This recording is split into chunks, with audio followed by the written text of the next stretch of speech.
O grito ecoou pelos corredores frios do Hospital de Santa Maria, em Lisboa, como um lamento de fado rasgado pela saudade. Ela não pode ir assim. Não agora, berrou a enfermeira-chefe, as mãos trêmulas segurando o peito da jovem paciente que acabara de colapsar na maca. O ar cheirava a desinfetante e a sal do Tejo que se infiltrava pelas janelas entreabertas, mas naquele instante, tudo se resumia ao pulsar frenético dos corações. Inês, com os seus olhos castanhos flamejantes e o cabelo negro preso num coque apressado, inclinou-se sobre a doente, os dedos ágeis injetando o soro enquanto murmurava uma oração antiga, daquelas que as avós minhota ensinam às netas para afastar o mau olhado. Do outro lado da sala, Sofia, recém-chegada de Coimbra, congelou por um segundo eterno, o estetoscópio pendurado no pescoço como uma cruz pesada. Era o seu primeiro turno noturno e ali, no caos iluminado por lâmpadas fluorescentes que zumbiam como abelhas enfurecidas, ela viu pela primeira vez a mulher que mudaria o curso da sua vida, Inês, a força indomável que dançava com a morte todos os dias. Inês ergueu o olhar, encontrando os olhos verdes de Sofia, que tremiam como folhas de sobreiro ao vento do Alentejo. Ajuda-me aqui, novata. Não fiques aí parada como uma estátua do chiado, ordenou, a voz rouca de exaustão, mas com aquela cadência lisboeta que enrola as vogais como um abraço apertado. Sofia precipitou-se para a frente, as mãos ainda inexperientes mas determinadas, ajustando oxigênio enquanto o monitor apitava em desespero. Juntas, estabilizaram a paciente, uma idosa de Alfama que viera com dores no peito, mas que agora lutava contra um infarto traiçoeiro. Quando o bip se acalmou num ritmo constante, Inês recuou um passo, limpando o suor da testa com o dorso da mão. Obrigada, murmurou Sofia, a voz baixa, quase um sussurro para não perturbar o silêncio sagrado que se seguia às batalhas. Inês sorriu pela primeira vez naquela noite, um sorriso que iluminava mais que as luzes do hospital. Somos uma equipa, não é? Em Lisboa, ninguém luta sozinho. Vem, vamos tomar um café no refeitório. Precisas de aprender que, depois da morte rondar, o café é o que nos traz de volta à vida. Aquele café, servido em chávenas rachadas com o cheiro forte de grãos torrados no Brasil mas moídos ali mesmo, marcou o início de tudo. Eram 3 da manhã e o hospital dormitava num semissono, interrompido apenas pelo ranger das rodas das macas e pelo riso ocasional de um internista sonolento. Inês contou histórias da sua infância em Belém, onde o mosteiro dos Jerónimos era o seu playground e os pastéis de nata da Pastéis de Belém o seu prémio diário. Eu queria ser bailarina, sabes? Dançar fado no bairro alto, com saias vermelhas e olhares que cortam a alma. Mas a vida... a vida tem os seus fados próprios. Sofia riu, revelando os seus próprios segredos, vinda de uma família conservadora de Coimbra, onde as tradições católicas pesavam como granito das catedrais, ela estudara enfermagem para fugir ao casamento arranjado que os pais sonhavam. Eles acham que uma mulher deve casar e ter filhos, como as oliveiras dão azeitonas. Mas eu sinto que há mais, Inês. Algo que pulsa como o Tejo ao luar. As noites seguintes fundiram-se num ritual. Turnos sobrepostos tornaram-nas inseparáveis. Inês, com 32 anos, a veterana de pele morena marcada por noites insones e um divórcio recente de um homem que nunca compreendera. Sofia, 28, fresca como as cerejeiras em flor, com um coração que ansiava por raízes mas temia ser transplantado. Juntas, enfrentavam as emergências, um acidente na ponte 25 de Abril, uma criança com febre alta vinda dos subúrbios de Loures e, nos intervalos, partilhavam confidências nos jardins do hospital, onde os jacarandás roxos sussurravam segredos ao vento. Inês falava da sua avó, a fadista amadora que cantava Amália Rodrigues nas noites de verão, ensinando-lhe que o amor é como fado, dor e alegria entrelaçadas. Sofia confessava as noites em que, sozinha no quarto alugado em Alcântara, sonhava com toques que não vinham de homens, mas de uma suavidade que só as mulheres conhecem, como o roçar das ondas no cais das colunas. Um dia de outono chuvoso, enquanto o céu de Lisboa se desfazia em lágrimas prateadas, elas sentaram-se num banco molhado junto ao rio. Inês acendeu um cigarro, vício proibido no hospital, mas ali, à beira do Tejo, era como um ato de rebeldia poética. Sabes, Sofia, eu casei-me porque achava que era o que se fazia. Mas ele era como um pastel de nata sem creme, seco, sem alma. Divorciei-me há um ano e desde então sinto-me à deriva, como um barco sem leme no Atlântico. Sofia estendeu a mão, hesitante, tocando o braço de Inês. O contacto foi elétrico, como o primeiro raio de sol após a garoa. Eu entendo. Os meus pais ainda me ligam a perguntar por um bom rapaz. Mas eu não quero isso. Quero alguém que me veja, que me ouça como tu fazes.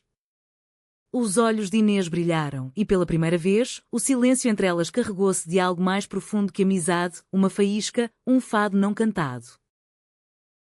As semanas transformaram-se em meses e o hospital tornou-se o seu mundo privado. Durante uma greve de transportes que paralisou os elétricos amarelos da cidade, elas partilharam um táxi improvisado até casa, rindo das histórias de pacientes excêntricos. O velho pescador de Caxias que jurava que as sardinhas curavam o amor partido. Em casa de Inês, um apartamento modesto no bairro Alto com paredes forradas de azulejos azuis e brancos que contavam histórias de navegadores, elas cozinharam bacalhau à brás, o vapor enchendo o ar de alho e cebola, enquanto o som de um CD de Marisa ecoava baixo. Isto é Lisboa, Sofia, camadas sobre camadas, como as colinas, disse Inês, servindo vinho verde gelado. Sofia, com o coração acelerado, confessou, e tu? Tu és a minha camada favorita. O beijo veio natural, como nascer do sol sobre o castelo de São Jorge, suave, inevitável, cheio de promessas. Mas o amor, em Lisboa, é como o Tejo, sereno na superfície, mas com correntes profundas que podem arrastar. Uma noite, após um turno exaustivo onde salvaram uma grávida em trabalho de parto prematuro, Inês recebeu uma chamada. Era o ex-marido, embriagado, a implorar por uma segunda chance. Volta, Inês. Eu mudei. Pensa nos nossos amigos, na família. Não podes viver assim, sozinha com quem quer que seja. As palavras feriram como facas de ourives alentejanas. Inês desligou, mas o veneno instalou-se. No dia seguinte, ao ver Sofia rir com uma colega mais jovem, Mariana, uma estagiária de Porto com olhos de avelã e um riso contagiante, o ciúme, esse traidor disfarçado de dúvida, começou a sussurrar. A dúvida cresceu como era selvagem nas paredes do hospital, enredando-se nos corredores onde antes só havia leveza. Inês começou a notar os olhares prolongados de Sofia para Mariana, um toque casual no ombro durante uma ronda, um bilhete passado disfarçadamente com horários de turno. É só amizade, dizia a si própria, mas o coração, esse poeta incorrigível, compunha fados de traição. Uma tarde de inverno, enquanto a cidade se cobria de neblina que subia do rio como um véu de noiva esquecida, Inês confrontou Sofia no vestiário. O ar estava carregado do cheiro de sabão e uniformes lavados, mas a tensão era palpável, como antes de uma tempestade no Estoril. O que é que se passa contigo e a Mariana? Eu vi-vos ontem, no jardim, a rir como se o mundo fosse vosso. Sofia parou, a toalha na mão, os olhos arregalados de surpresa. Inês, isso é ridículo. Ela só me perguntou sobre o curso. Tu estás a imaginar coisas por causa do teu ex? As palavras saíram afiadas e o mal-entendido instalou-se como um hóspede indesejado. Inês virou-se, o peito apertado pela saudade antecipada. Talvez eu esteja. Talvez eu seja só a tola que acha que isto, nós, é real. Vai-te embora, Sofia. Cuida da tua vida perfeita em Coimbra. Sofia saiu, as lágrimas misturando-se com a umidade do ar, jurando para si que Inês era prisioneira dos seus próprios fantasmas. Naquela noite, sozinha no apartamento, Inês tocou fado no giradiscos antigo da avó, a voz de Amália preenchendo o vazio, estrangeirado, sem ter saído de Lisboa. Lá fora, os lampiões do bairro Alto piscavam como olhos acusadores e ela chorou pela primeira vez desde o divórcio, o sal das lágrimas salpicando o chão de mosaico hidráulico. Sofia, por seu lado, refugiou-se no quarto alugado, onde as paredes finas deixavam passar os sons da cidade, o tilintar de copos nas tascas, o lamento distante de um acordeão. Mandou mensagens para Inês, fala comigo, por favor. Isto é um erro, mas as respostas vinham secas, ou nem vinham. O hospital tornou-se um campo minado, olhares evitados nos corredores, turnos trocados às pressas, silêncios que doíam mais que as seringas. Mariana, alheia ao drama, convidou Sofia para um jantar no Time Out Market, onde as bancas cheiravam mariscos frescos e queijos de serpa. Vem, anima-te. Lisboa é para viver, não para sofrer. Sofia foi precisando de ar, de algo que distraísse da dor que se instalara no peito como uma pedra do rocio. Enquanto isso, Inês mergulhava no trabalho, voluntariando-se para turnos extras, salvando vidas para esquecer a sua própria. Numa emergência noturna, um homem idoso caiu da escada rolante no chiado, fraturando o crânio.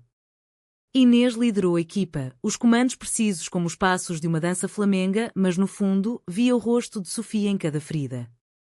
Segura-te, avô, murmurava, enquanto suturava, a vida ainda tem fados bons para cantar. O homem sobreviveu e na recuperação contou-lhe histórias de juventude, amores perdidos em festas de São João, onde fogueiras iluminavam noites de promessas quebradas. A dor cura, menina. Como o vinho do Douro melhora com o tempo. Mas o tempo, em Lisboa, é caprichoso como o tramo 28 subindo as colinas. Uma semana depois, o mal-entendido explodiu num confronto público.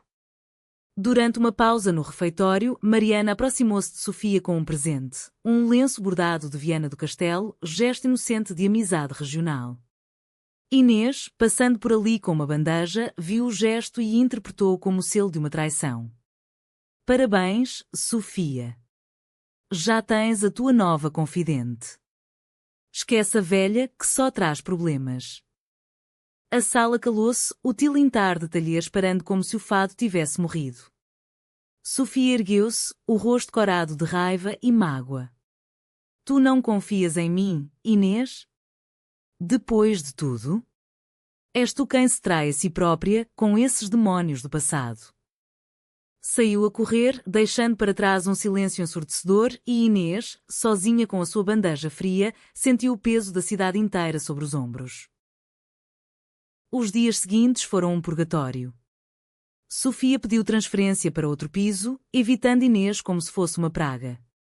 O hospital, outrora refúgio, tornou-se prisão. Cada sirene era um grito de saudade, cada maca um lembrete de mãos que não se tocavam mais.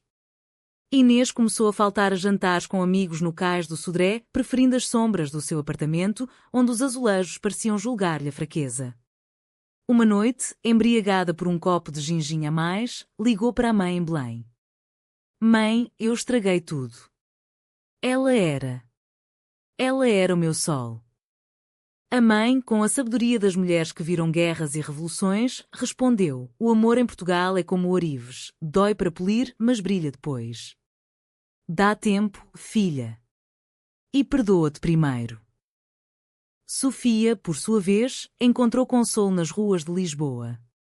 Caminhou pelo Lisboa Factory, onde as paredes grafitadas contavam histórias de rebeldia, e sentou-se num café com vista para o rio, escrevendo cartas que nunca enviaria. Inês, tu és o meu fado vivo, melancólico, mas impossível de esquecer. Mariana, sentindo a dor da amiga, convidou-a para uma sessão de fado no Senhor Vinho, no bairro Alto. Lá, sob luzes tenues e o cheiro de tabaco antigo, uma fadista cantou gaivota e as lágrimas de Sofia misturaram-se com as da plateia. O amor não é posse, é voo livre, confidenciou Mariana e, pela primeira vez, Sofia percebeu que o mal-entendido nascera do medo, medo de Inês de ser abandonada, medo dela própria de ser vista. O inverno se deu lugar à primavera e Lisboa acordou em flor, os jacarandás tingindo as ruas de púrpura, o aroma de espiga do Douro misturando-se com o sal marinho. Mas no hospital, o gelo persistia entre Inês e Sofia. Um incidente mudou tudo. Numa madrugada de alerta, um incêndio num prédio em Moraria espalhou vítimas pelos corredores. Inês e Sofia foram chamadas para a mesma sala de triagem, o destino ou o chefe de enfermagem, tecendo a sua teia. Uma rapariga de 10 anos, queimada nos braços, chorava desamparada, chamando pela mãe presa no escombro. Eu tenho medo, senhora, soluçava, os olhos grandes como azeites alentejanos. Inês aproximou-se primeiro, a voz suave como uma nina nana de trás os montes. Calma, pequena. Somos as tuas guardiãs agora. Conta-me uma história da tua casa. A menina, entre soluços, falou de festas de São António, onde sardinhas grelhavam e manjericos perfumados coroavam os namoros. Sofia, do outro lado, preparava o soro, mas o seu coração apertou-se ao ver Inês em ação, vulnerável, humana, a essência que a conquistara. Quando a criança adormeceu, exausta, os seus olhares cruzaram-se sobre a maca. Não havia palavras, só um reconhecimento silencioso. Elas eram mais fortes juntas. Obrigada por a acalmares, murmurou Sofia, quebrando o gelo. Inês assentiu, os olhos úmidos. É o que fazemos. Salvar o que podemos. Aquele momento abriu uma fresta. Conversas curtas no elevador, como está a tua mãe? Melhor, obrigada, evoluíram para pausas partilhadas no terraço, onde o sol poente banhava o castelo de São Jorge em ouro. Inês confessou o telefonema do ex, ele ligou, e eu. Eu deixei que o medo me comesse viva. Pensei que tu ias embora, como ele.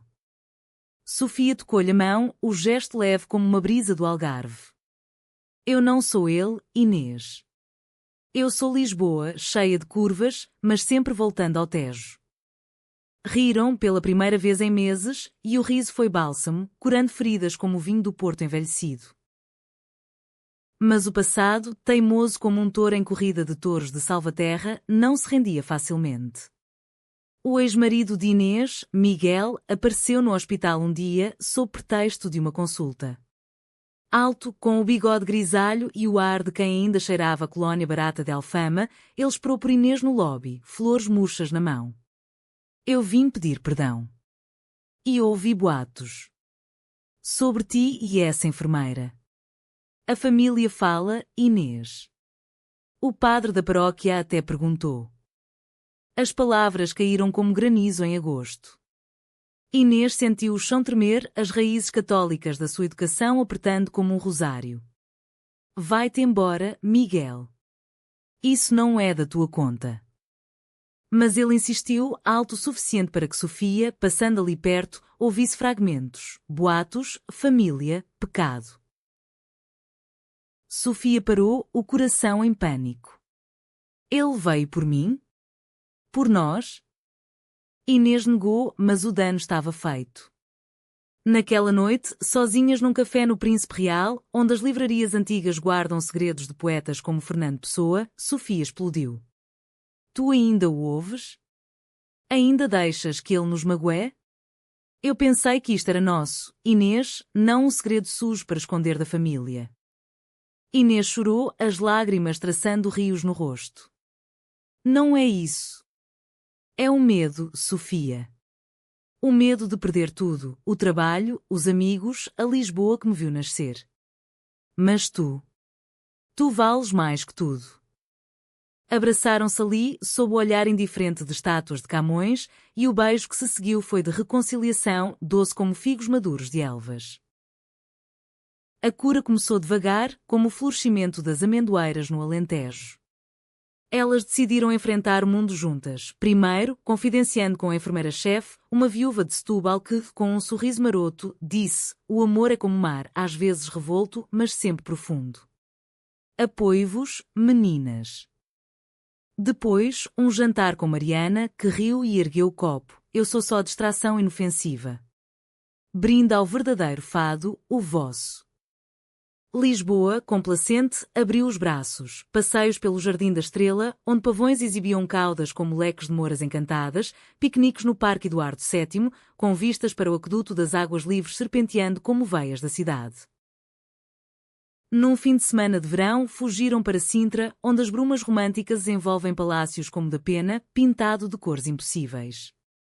Alugaram bicicletas e subiram a serra, o suor misturando-se com risos, parando para provar queijadas conventuais quentes. No palácio da Quinta da Regaleira, com os seus poços iniciáticos e túneis de mistério, Inês ajoelhou-se, não em súplica, mas em promessa. Sofia, tu curaste a minha alma partida. Queres caminhar este caminho comigo, sob as estrelas de Portugal? Sofia, com o coração transbordando, respondeu com um sim que ecoou como um grito de gol na luz. O beijo, ali no jardim subterrâneo, foi selo de um amor renascido, livre de sombras. De volta a Lisboa, o hospital testemunhou a sua transformação. Turnos partilhados tornaram-se danças harmoniosas, olhares cúmplices que salvavam mais que remédios.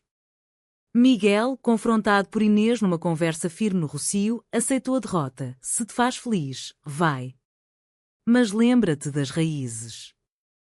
E as raízes, elas sabiam, podiam crescer em solos novos, entrelaçando-se como eras entre liças de ferro forjado. O outono trouxe desafios maiores, testando a frágil tapeçaria que teciam.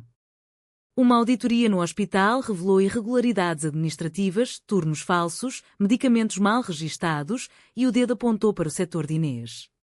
É impossível, protestou ela, mas os papéis mentiam, forjados por um colega invejoso que, passado por alto numa promoção, via nela a rival. Sofia, ao seu lado, defendeu-a ferozmente: Inês é a melhor de nós. Isto é uma armadilha. Mas o diretor, um homem austero de beira alta com bigode do Alrus, suspendeu-a preventivamente. Investigação em curso. Fica em casa, Inês. O apartamento no bairro Alto tornou-se refúgio e prisão. Inês, sem o ritmo do hospital, sentia-se à deriva como um barco de fado sem remos. E se for verdade? E se eu falhei sem saber?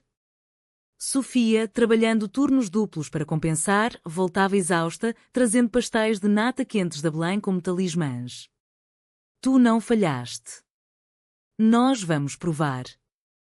Noites foram passadas a rever registros, luz da secretária iluminando rostos cansados, mas unidos. Lisboa, lá fora, cantava o seu fado, festas de São Martinho com castanhas assadas nos fornos das tascas, o cheiro de jerupiga doce no ar. A investigação arrastou-se e o stress corroeu. Inês isolou-se, recusando convites para o Teatro Nacional de São Carlos, onde óperas de Puccini prometiam catarse. Eu sou a vilã da minha própria história, confessava, os olhos fixos no Tejo pela janela. Sofia, magoada pela distância crescente, confrontou-a numa discussão acesa e quando pelas escadas estreitas. Tu estás a afastar-me de novo. Como da primeira vez. Confia em mim, Inês, ou isto morre. As palavras feriram e Sofia saiu porta fora, caminhando sem rumo pelas ruas íngremes, até ao mirador de Santa Catarina, onde o Cristo Rei vigiava do outro lado do rio como um guardião silencioso. Dias de silêncio seguiram, pontuados por mensagens frias. Preciso de espaço. Inês, sozinha, descobriu cartas antigas da avó, escondidas numa gaveta, relatos de um amor lésbico nos anos 50, numa Portugal de salazarismo opressivo, onde mulheres chamavam em segredo, trocando olhares em procissões de Nossa Senhora de Fátima. O amor sobrevive às sombras, minha neta. Como o fado, nasce da dor. Inspirada, Inês procurou o traidor, um enfermeiro júnior, ressentido, que confessou num café discreto no Chiado. Eu invejava-te. Mas sinto-me mal agora. Com a prova em mãos, e-mails falsificados, Inês apresentou-se ao diretor, limpando o nome. Mas a vitória veio tarde. Sofia, exausta de turnos e dúvidas, aceitara um convite para uma conferência em Porto, precisando de ar.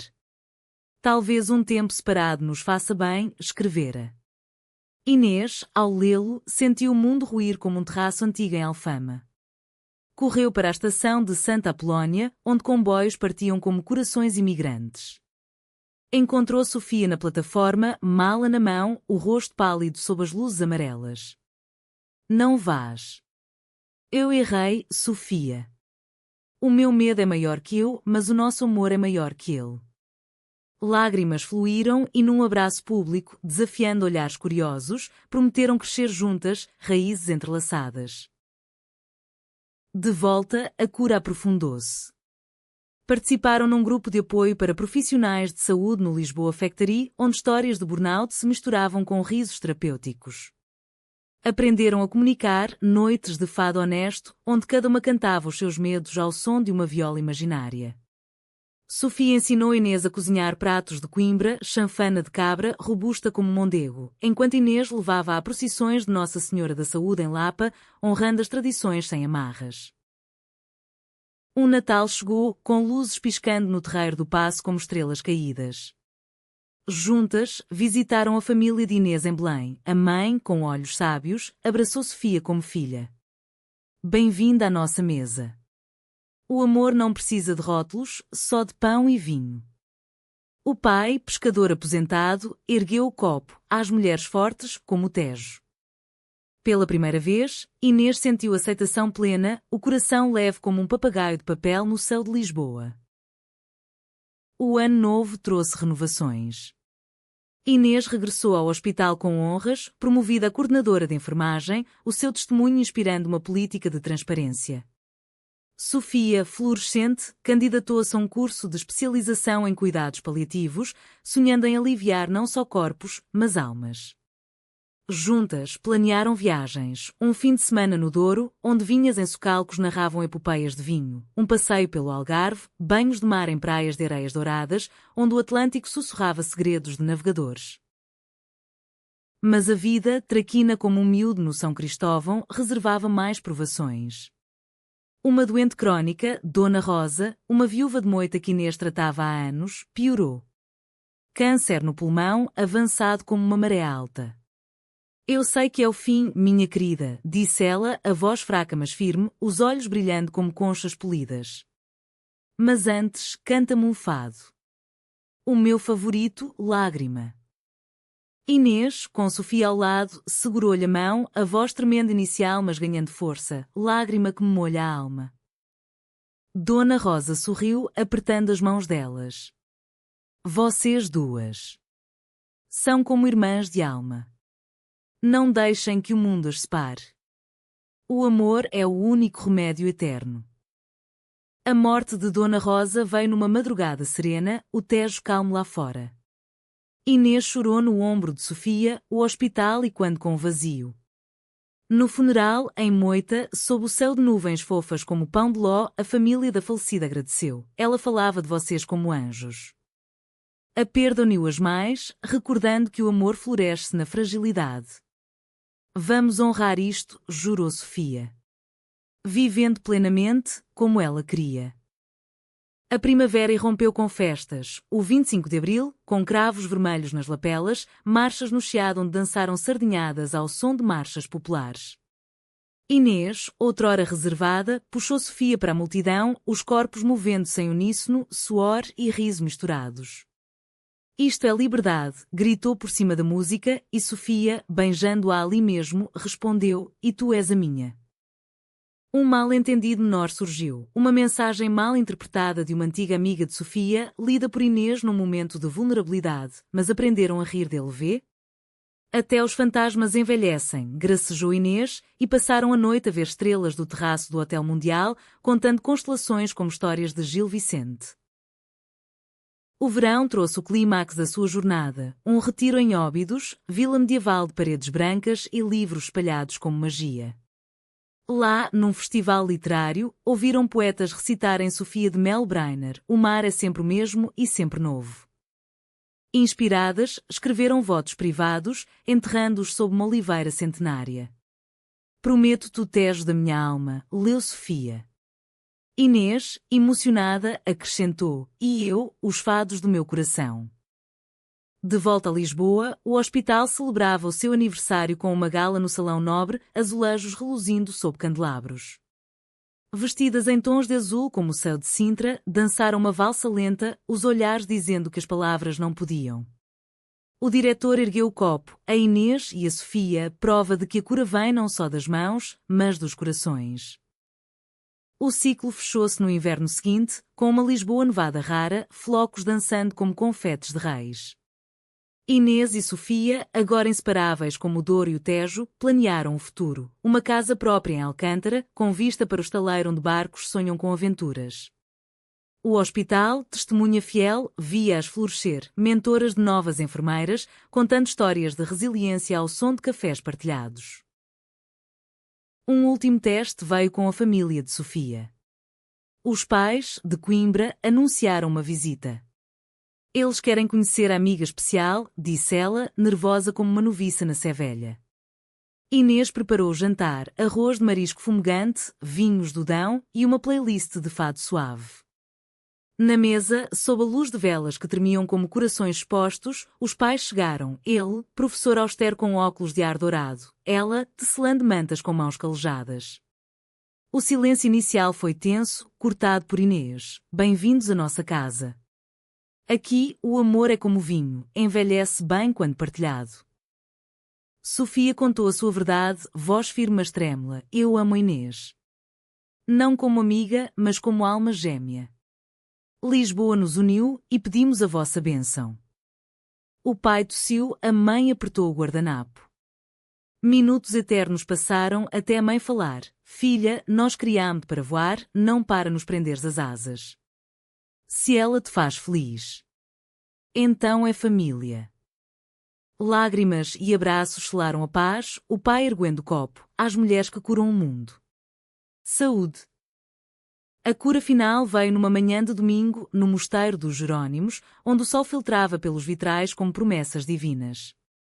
Inês e Sofia, de mãos dadas, renovaram votos perante o túmulo de Vasco da Gama, não num altar formal, mas num ritual pessoal, trocando anéis simples de prata de ourives do Porto. Pelo Tejo e pelo fado, para sempre, juraram, o eco das palavras misturando-se com o canto de gaivotas. Anos depois, o hospital contava a sua história como lenda, as duas enfermeiras que transformaram dor em amor, mal entendidos em lições. Inês coordenava um programa de apoio LGBTQ+, para staff, Sofia lecionava em seminários sobre empatia. A sua casa encheu-se de risos, de sobrinhas de visita, de amigos em jantares de cataplana, mas o núcleo era elas, toques casuais na cozinha, olhares cúmplices ao pôr do sol. Lisboa, eterna amante, assistia, do bairro Alto aos miradouros, do Tejo ao céu estrelado. O amor delas era um fado humano, dramático, emocional, romântico, provando que, em Portugal, as almas gêmeas encontram-se não apesar das tormentas, mas através delas. E assim, curadas e inteiras, viveram, sendo o seu próprio tapete de azulejos, azul de esperança, dourado de luz.